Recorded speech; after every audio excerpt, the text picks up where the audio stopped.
Let's now look at an example which works for sequential consistency but does not work for a relaxed memory model. Or if we would introduce wrongly some important optimizations in a sequentially consistent machine, hardware optimizations. Okay, so what this does is it's a software solution to the critical section problem. And what is that? Well, it is to ensure that only one thread can enter a critical section, and also that it doesn't have to wait for some other thread which is not interested in entering this critical section. Okay, so this is quite interesting that this can be done only in software without help of atomic instructions.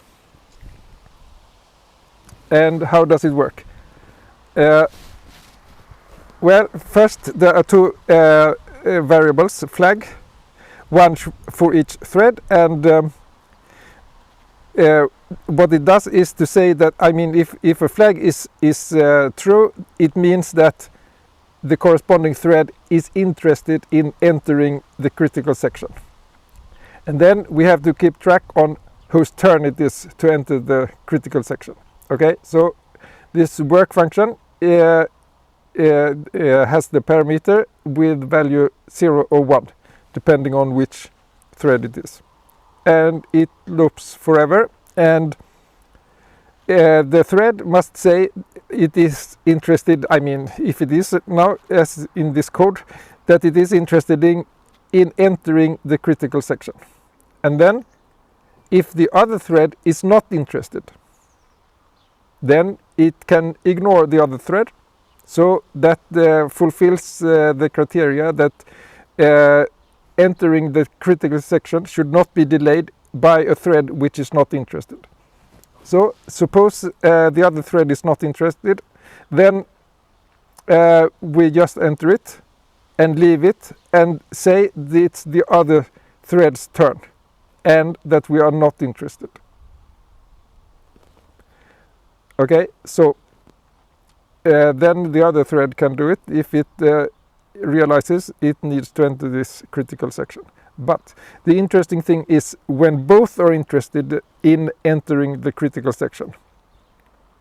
So we start by saying that we are interested in ourselves, and then we loop while the other thread is interested as well. So the other thread, that's I mean, that's obviously computed by well, negating I, so to speak. Okay, so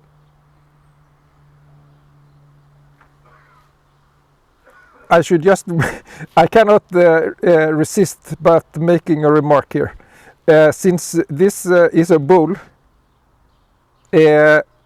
meaning it has value 0 or 1 and not an int, then the compiler can see that the negation of this expression is must be a value 1 or 0. But if it would be an int, then it would have to compute the value and introduce a branch instruction. Maybe there is some architecture that it would not have to, but for most architectures. So if we use bool, then this is fine. If we use int, it's better to use XOR with 1 to get the same value without branching. Okay, that was a parenthesis. Okay, so let's move on. And now if both are interested in entering the critical section, then if the other's turn, then we simply say that we are not interested and loop until it's our turn. And what will happen then for the other thread is that it will notice that we are no longer interested and it will enter the critical section. And then when the other thread has left the critical section, it will update the turn to us and say that it's no longer interested. Okay, so then we again say that we are interested, and we will be allowed to enter the critical section. So that is how Dekker's algorithm works. This is mostly for interesting for curiosity, and it's a nice thing that we can do this, but it's better to do this with atomic instructions and locks. I mean, locks are typically implemented with atomic instructions. Okay, not only that, but okay, never mind. So